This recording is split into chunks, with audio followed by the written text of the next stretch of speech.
Regardez-moi cette petite beauté. Après la vidéo, vous allez être le roi du fish Wellington. Restez bien jusqu'à la fin, une belle surprise vous attend. Vous trouverez la liste des ingrédients dans la description ainsi qu'à la fin de la vidéo. Let's go! J'espère que vous êtes prêts à manger du turbo poisson. Ça va être incroyable. Vous n'allez pas en revenir, vous allez impressionner tout le monde. Votre copain, votre copine, votre chat, votre mamie, vos parents, tout le monde. Allez, c'est parti! Pour commencer, vous allez vous munir de votre plus beau poisson. Ici, j'ai pris un dos de lynx que j'ai pris chez mon poissonnier. Regardez ce magnifique morceau de saumon. Ah là là, il donne pas envie celui-là. J'ai pris 2 morceaux de poisson différents. Et vous pouvez tout à fait prendre le même morceau de poisson 2 fois. Et hop là, on agrippe le petit poisson, on le triture un peu, on le fait sortir de la caméra, on lui fait prendre une petite douche. Retour du saumon sur le plan de travail. Et maintenant, c'est au tour du dos de lynx. Faut trouver une solution car dos de lynx, c'est trop compliqué à dire. Du coup, je vais dire DDL à partir de maintenant. Voilà le retour du DDL à côté de son petit pote, le saumon. J'ai pris un papier d'essuie-tout pour éponger le reste d'eau et enlever l'humidité. Sinon, le risque est très grand de mouiller la pâte feuilletée et alors c'est la catastrophe. Là, on prend le poisson, on le retourne, on le caresse, on lui fait gentiment une petite beauté. Après avoir fini avec le DDL, je reproduis exactement le même procédé pour le saumon. On va passer à la découpe. Donc le but est d'avoir 2 morceaux de taille identique. Donc je prends mon DDL, je le mets côte à côte avec le saumon. Je prends mon couteau, c'est simple, de même taille, je coupe. Voilà, on a 2 morceaux de même longueur. Maintenant, je pose le saumon, je le mets en dessous, je mets le DDL au-dessus et je fais en sorte d'avoir 2 morceaux de la même taille. Donc je prends à nouveau le couteau, je coupe et nous avons exactement les 2 mêmes morceaux. Après avoir réalisé la recette, je me suis rendu compte que j'aurais pu l'améliorer. En fait, vous pouvez garder un des 2 morceaux un peu plus large que l'autre. On a vie 2-3 cm, ça devrait suffire. Et ce morceau plus large va servir de base sur laquelle on va venir mettre les épinards. Vous allez voir qu'avec les 2 morceaux de même taille, les épinards ont tendance à sortir des poissons. Maintenant, j'attrape ces 2 petites beautés pour les mettre sur l'assiette. On assaisonne avec du sel. Et surtout, on en met partout en dehors de l'assiette et sur le plan de travail. Un petit tour de moulin par-ci, un petit tour de moulin par-là et le tour est joué. Maintenant, on répète la même opération de l'autre côté, on retourne nos 2 poissons et on les assaisonne. Vous pouvez réserver le poisson et le mettre au frigo. Et boum, le légume que tous les enfants détestent, les épinards. Il y a 2 options. Première option, vous êtes fou comme moi et vous enlevez toutes les queues des épinards, ça prend un certain temps, mais c'est mieux pour le résultat final. Option 2, vous êtes moins fou ou pas fou du tout et vous mettez les épinards à cuire sans enlever les queues. Option 2 est un choix à considérer si vous aimez vivre dangereusement, mais je vous le déconseille. Pour les plus valeureux d'entre vous qui ont décidé de choisir l'option 1, c'est simple. On prend sa feuille d'épinard, on enlève la queue, on met de côté et on jette les queues. C'est précisé plus tard dans la liste de courses, mais ici j'ai pris un paquet de 400 grammes d'épinards. On arrive dans la dernière ligne droite, le sprint final, les dernières queues sont enlevées et nous allons passer au rinçage des épinards. Pas besoin d'être ingénieur pour rincer les épinards, c'est simple. Un bol, de l'eau, des épinards et c'est fini. Vous pouvez faire comme moi, les malaxer un peu, les retourner, les frotter, puis les égoutter, mais c'est pas grave s'il reste encore un peu d'eau. Et voici l'entrée en matière du beurre, une petite noquette balancée avec élégance. Dès que le beurre est fondu, vous pouvez mettre vos épinards dedans et ne pas faire comme moi et faire tomber la moitié à côté en dehors de la casserole. Et vous pouvez les faire cuire à feu moyen. D'ailleurs, pour la petite anecdote, quand on cuit les épinards de cette façon, on dit qu'on fait tomber les épinards. Ils sont déjà bien tombés, hein, franchement, mais ils sont pas encore assez cuits. Il faut qu'ils soient encore un peu plus tombés. Vous pouvez voir le résultat final, ils sont bien tombés et être prêts à être utilisés. Pour la suite de la recette, vous prenez une petite tasse comme je l'ai fait et vous écartez un quart des épinards. On en aura besoin plus tard. Maintenant, on va lever un maximum d'eau. Avant tout ça, vous laissez bien refroidir les épinards, sinon vous allez vous brûler. Je les prends dans mes mains. Bien sûr, j'ai bien nettoyé mes mains avant. Et donc, on les presse un maximum comme ça pour extraire le jus. J'ai conscience que ce n'est pas très appétissant, mais c'est efficace. Je pense que vous pouvez utiliser un essuie aussi pour les presser. Du coup, je répète l'opération avec le reste des épinards. Je presse, je presse, je presse. Vous les pressez autant de fois que vous voulez avec les mains, mais au bout d'un moment, vous allez voir, vous n'aurez plus de jus. Mais il en reste toujours dans les épinards. La deuxième astuce, c'est d'utiliser de l'essuie-tout. Donc, vous prenez les épinards avec l'essuie-tout. Vous mettez une deuxième feuille d'essuie-tout au-dessus et vous pouvez presser. Comme ça, on extrait un maximum de jus. Comme vous pouvez le voir à la vidéo, il reste encore de l'eau. On répète le procédé plusieurs fois et on a extrait un maximum d'eau des épinards, donc tout le monde est content. Et maintenant qu'on a fait tout ça, vous pouvez assaisonner vos épinards, donc sel, poivre. Assaisonnez les épinards maintenant parce que le fait de les assaisonner avant est une grave erreur car on va perdre beaucoup de l'assaisonnement lors de l'essorage. Maintenant, on va passer au montage, donc c'est simple, on prend du film plastique, on vient le mettre sur notre plan de travail. On prend un étire.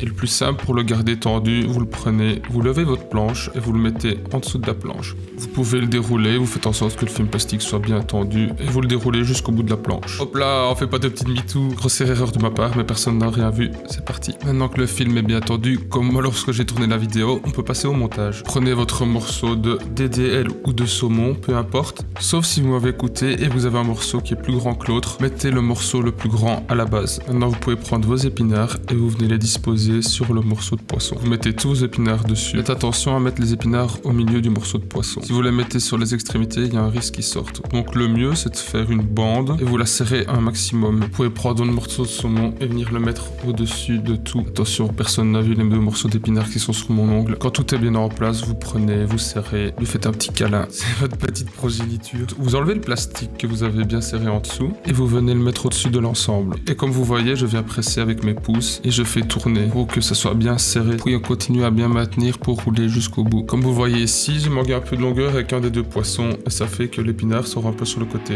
Mais il est maintenu avec le plastique. Après avoir fait quelques tours, vous pouvez prendre votre couteau et couper. Maintenant, j'agrippe un bord et je le torsade. Je vais faire la même chose avec l'autre bord. Vous agrippez les deux bords avec vos mains et vous tournez. Comme ça, on va faire un beau cylindre. L'ensemble va être maintenu en place dans une belle forme. Et vous pouvez mettre le tout au frigo pendant 30 minutes. Dans l'esprit d'un bœuf Wellington, pour un fish bien sûr, j'ai pris du prosciutto pour venir enrober notre poisson, c'est simple. Donc on met du film plastique sur sa planche et puis ensuite on vient mettre des tranches qui vont se chevaucher les unes les autres. Je précise que cette étape est facultative pour ceux qui ne voudraient pas mettre de viande avec leur poisson. Et si vous êtes un petit four comme moi, n'hésitez pas à en mettre. Maintenant que notre poisson a reposé au moins une demi-heure, on va venir le déballer. Donc c'est simple, on enlève le plastique, fais attention, on va gentiment. Et après je vais venir le poser au-dessus sur mon ensemble de prosciutto.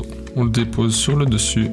Et je retire le plastique. Je prends le poisson avec ses deux mains et on enroule. Attention, j'ai oublié de vous dire, c'est comme pour avant, on fait attention que le plastique ne reste pas à l'intérieur. Donc je le prends et là, j'ai surélevé le plastique. Maintenant qu'on a fini d'enrouler, c'est seulement ici que je vais venir mettre le plastique en bas. On reproduit exactement la même chose. Les morceaux de jambon, je vais les pousser à l'intérieur pour pouvoir refermer l'ensemble. Maintenant que les morceaux de jambon sont dedans, je peux faire quelques tours à nouveau. Et on coupe l'excédent de plastique.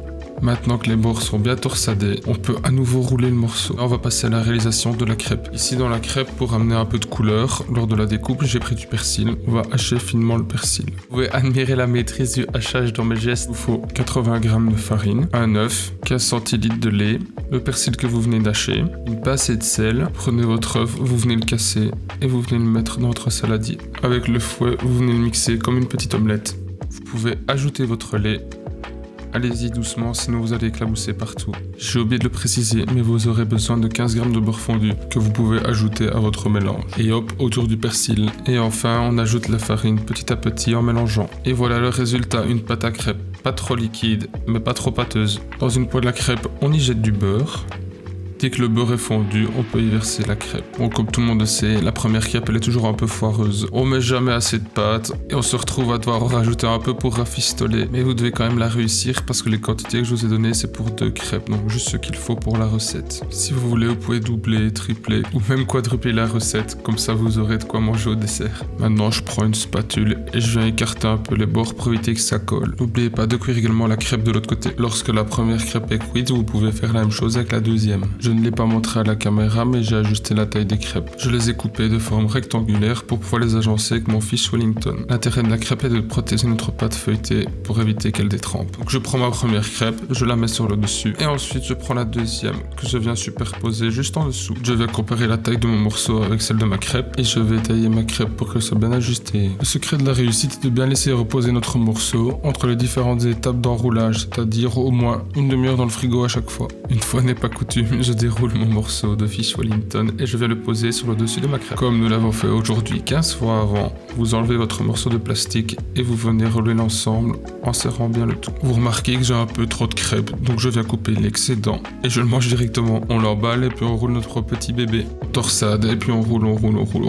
Et vous pouvez le mettre 30 minutes au frigo. Prenez votre pâte feuilletée que vous étalez sur le plan de travail. Vous sortez votre fiche Wellington du frigo, vous le tirez de l'emballage et vous pouvez le mettre au-dessus de la pâte feuilletée. Je vais couper l'excédent de pâte et n'oubliez pas de laisser un peu de bordure dépasser. Puis vous faites exactement la même chose de l'autre côté. Vous prenez un jaune d'œuf et vous utilisez votre petit pinceau. Si vous n'avez pas de pinceau, c'est un peu la S. À ce moment-là, vous pouvez utiliser une cuillère et vos doigts. Pour la dernière fois de la vidéo, on termine par un dernier enroulage. J'utilise le papier de la pâte feuilletée pour venir enrouler le tout. On coupe l'excédent de pâte. Ninja!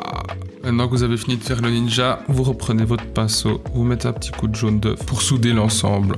Maintenant, je viens plier les bords, je prends la partie dessus, je viens la rabattre sur le côté. Et après, je vais faire exactement la même chose avec la partie du fond. N'oubliez pas de remettre un petit coup de jaune d'œuf pour maintenir l'ensemble. Regardez, je le prends, je le rabats en petits triangles et puis je rabats la pointe. Je Je vais faire exactement la même chose de l'autre côté. Maintenant, pour donner un aspect stylé à mon fils Wellington, gagner plus de likes sur YouTube, je vais lui faire des petits dessins. Vous prenez un couteau, vous mettez comme ça. Non, attention, on l'utilise dans le sens inverse. Partez du début et vous poussez tout gentiment avec le couteau jusqu'en bas en formant un arc. Vous répétez l'opération plusieurs fois en allant jusqu'au bout. Faites attention de ne pas pousser trop fort avec votre couteau, sinon vous allez déchirer la pâte feuilletée. Maintenant, on va donner de l'amour à notre fils Wellington. Donc on reprend notre jaune d'œuf et on va le badigeonner partout. Ça va permettre à la pâte feuilletée d'être bien dorée. L'avantage de cette recette, c'est que vous pouvez le préparer la veille et le mettre au frigo. Attention, laissez-le sur la feuille de cuisson pour le mettre au frigo ou dans le four pour la cuisson. Et ça part dans le four pour 35 minutes à 200 degrés. Pour le mode, vous mettez la convection naturelle, c'est-à-dire les 2 barres.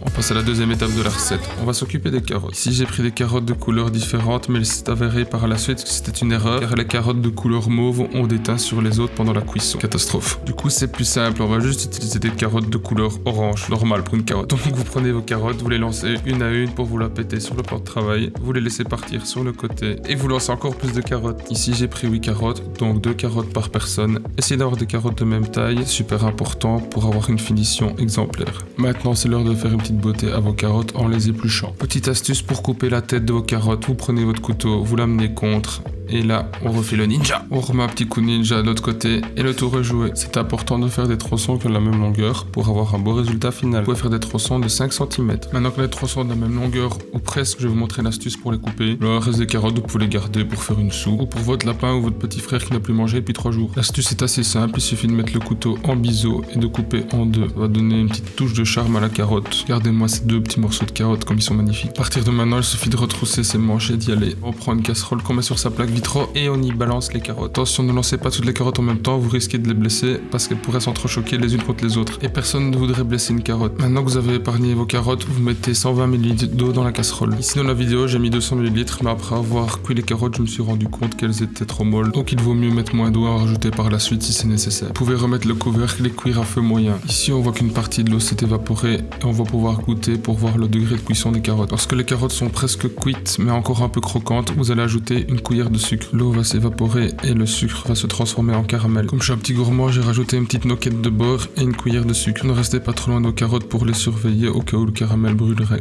Et voilà, des jolies petites carottes enrobées de caramel. Miam. Mais quelle oie sensuelle, je crois que je vais faire partie des carottes.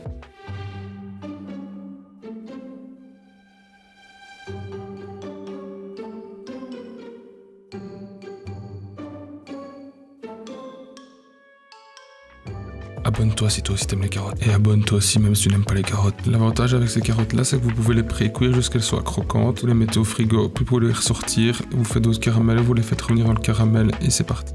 Pour réaliser la purée, tu vas avoir besoin d'une courgette, d'un avocat et des épinards que tu as mis de côté tantôt. Tu commences par laver ta courgette, ensuite tu peux la mettre sur ton plan de travail et la découper. Désolé, on la guillotine. Pour ensuite la couper dans le sens de la longueur en 2 parties égales. Avec un petit couteau, tu vas venir l'inciser dans le milieu pour pouvoir enlever la chair plus facilement. Tu pars du début jusqu'à la fin et tu fais une ligne droite. Fais la même chose de l'autre côté. Tu peux utiliser une cuillère à café ou une cuillère à soupe et tu viens enlever la chair en venant la creuser. Quand tu as fini de creuser dans ce sens-là, tu peux tourner ta cuillère et creuser à nouveau. Tu vas réaliser une magnifique tranchée dans ta courgette. C'est simple, maintenant tu peux la couper en 2 puis la couper en morceaux. Rectification, en fait tu peux pas la couper en 2, tu dois la couper en 3 parce que sinon tu vas pas être en accord avec ma vidéo et ça va être très fâcheux. C'est là que je montre mon talent pour couper la courgette. C'est simple de venir à bout de l'avocat. Il suffit de prendre un couteau, de venir le planter sur le côté et de faire tout le tour. Donc on le plante, et là on tourne avec le couteau. Et l'avocat va faiblir sous la lame. Avec ses doigts, on prend chaque côté de l'avocat et on peut le twister. Voilà, là, il est magnifique. Ensuite, il faut y aller franco. On prend le couteau et on le tape dans le noyau. On tient l'avocat, on tourne et là, on a enlevé le noyau. Maintenant, on sort sa plus belle cuillère et on va faire tout le tour de l'avocat avec. On peut passer à la cuisson de la courgette. On y lance un petit morceau de beurre. Dès qu'il est fondu, on lance nos courgettes dedans. On les fait revenir à feu moyen. Le but, c'est que les courgettes soient tendres pour pouvoir les mixer au blender. Si vous n'avez pas envie de multiplier les recettes, vous pouvez très bien faire une purée de carottes avec le reste de carottes qui vous reste. Donc c'est la même chose, vous faites cuire les carottes. Vous les mixez quand elles sont chaudes avec un peu de crème, des épices et vous avez une belle purée de carottes. Qu'on n'oublie pas de passer à la passoire tamis pour avoir une belle texture. Faites attention à les cuire gentiment, le but n'étant pas de les brûler, mais qu'elles soient tendres. Lorsqu'elles sont cuites, vous pouvez mettre les courgettes dans le blender, en essayant d'en mettre un maximum à côté comme moi. Vous pouvez mettre l'épinard que vous avez réservé tantôt dans le blender, ainsi que l'avocat préalablement découpé en morceaux. Et pour couronner le tout, on met un petit filet de crème fraîche pour avoir une texture bien lisse. Après avoir mixé votre purée, vous vous munissez d'une passoire chinoise et d'un récipient. Comme vous pouvez le constater, la purée n'a pas une belle texture. On sort à nouveau sa cuillère et on vient tourner. On essaie de presser sur les parois dans le tamis pour extraire la purée. Ça prend un peu de temps, mais le jeu en vaut la chandelle. Maintenant, on peut assaisonner notre purée, c'est les poivres. Pour réaliser la sauce, vous aurez besoin de 20 cl de vin blanc, 40 cl de crème fraîche, une échalote, 100 g de beurre et 50 cl de fumet ou de fond de poisson. Vous pouvez ciseler finement l'échalote. Il vous suffit de faire plusieurs entailles parallèles équidistantes sans abîmer l'échalote. En gros, vous coupez juste dedans. Vous donnez quelques coups de ninja et le tour est joué. Vous pouvez dès à présent jeter vos échalotes dans une casserole, ainsi que le vin blanc. Dans une autre casserole, vous allez faire réduire votre fumet ou votre fond de poisson de moitié. Vous surveillez la réduction de vos échalotes dans votre première casserole. Le but est qu'il ne reste plus qu'une cuillère de liquide. Vous pouvez dès à présent rajouter votre fond ou fumet à votre premier mélange. Dans la casserole vide de votre fumet de poisson ou de votre fond, vous pouvez mettre chauffer la crème liquide. Lorsque la crème est chaude, vous pouvez la mélanger avec le reste de votre mélange. Vous pouvez laisser réduire calmement à feu moyen. La réussite de cette sauce dépend vraiment du temps de réduction entre toutes les différentes étapes. Donc il est impératif de laisser réduire la sauce calmement. Vous pouvez retirer votre casserole du feu et ajouter du beurre et du beurre. En fouettant, vous allez incorporer le beurre pour avoir une sauce bien lisse. J'aimerais un tonnerre d'applaudissements pour notre meilleur ami, j'ai cité la passoire Tammy. Vous faites donc couler votre sauce dedans, comme ça va retenir les morceaux d'échalote, du sel et du poivre et le tour est joué. Et regardez-moi cette sauce des enfers, oh mama. Après 35 minutes maintenant, votre fish Wellington est cuit, on peut le sortir du four. On peut couper le morceau en 4 parties. Ça ne se voit pas ici sur la vidéo, mais quand j'ai sorti le poisson du four, il avait rendu un peu d'eau, donc déception. Du coup, j'ai épongé l'eau. Et finalement, juste le fond de la pâte feuilletée était mouillé. Et tout le reste de la pâte feuilletée est croustillant à souhait, donc ça va. Maintenant qu'on a découpé un généreux morceau, on peut venir le poser sur l'assiette. On va faire 2 lignes avec nos carottes glacées. Donc je vais mettre une ligne avec toutes les carottes dans le même sens, et puis une autre ligne avec les carottes dans l'autre sens. C'est-à-dire une ligne avec la pointe d'un côté, et l'autre ligne avec la pointe de l'autre. J'ai mis ma purée chaude dans un petit récipient en plastique, c'est super sympa pour dresser. On peut faire des jolis petits points de purée, ou alors par exemple on peut utiliser le bidon pour mettre de l'huile ou n'importe quelle sauce. Vous pouvez admirer la magnifique vue sur mes mains et imaginer les points de purée qui se dessinent derrière. Une fois qu'on a le truc, c'est assez simple, il suffit juste de mettre des points de purée entre chaque carotte. J'ai transféré ma sauce au vin blanc dans un récipient en plastique et je fais exactement la même chose qu'avec la purée. Ici j'ai décidé de faire des points dégressifs. Je vous vois arriver dans les commentaires et écrire à la fin « Oui Croco, y a pas de sauce, t'aurais pu être plus généreux ». Et c'est là que vous vous trompez, il me reste encore 2-3 gouttes dans la casserole.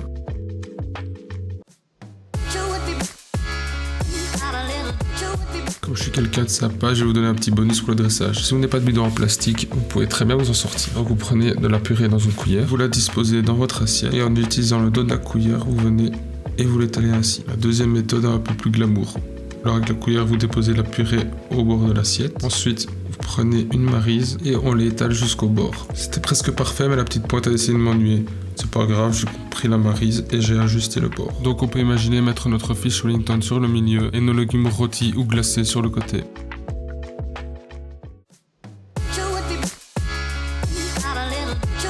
Et voici votre assiette, monsieur Jean-Jacques. Bon appétit. J'espère qu'il va quand même manger. Ah, c'est vrai que c'est mieux que des couverts.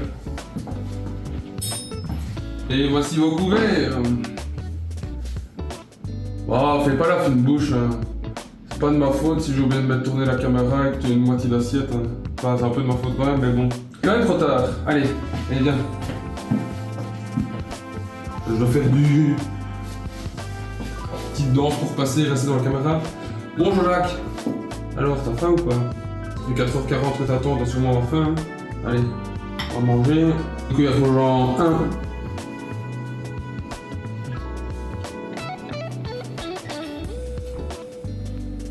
C'est quand même exceptionnellement bon. Même froid. Et après la 40e reprise, ça passe toujours bien. On va essayer ça. Et coucou. Incroyable. Merci à tous d'avoir suivi la vidéo, ça me fait vraiment plaisir de réaliser cet exploit avec vous. Pour l'instant, on est 5 abonnés et c'est un parcours incroyable. J'espère que ça va continuer. Road to 6 abonnés, franchement, On est bien parti. Si tu as aimé la vidéo, n'hésite pas à liker, à partager, à commenter, à mettre la cloche. Tout le package quoi. Merci beaucoup, à bientôt pour de nouvelles recettes encore plus compliquées et plus chiantes que celle-là. Ciao, bisous.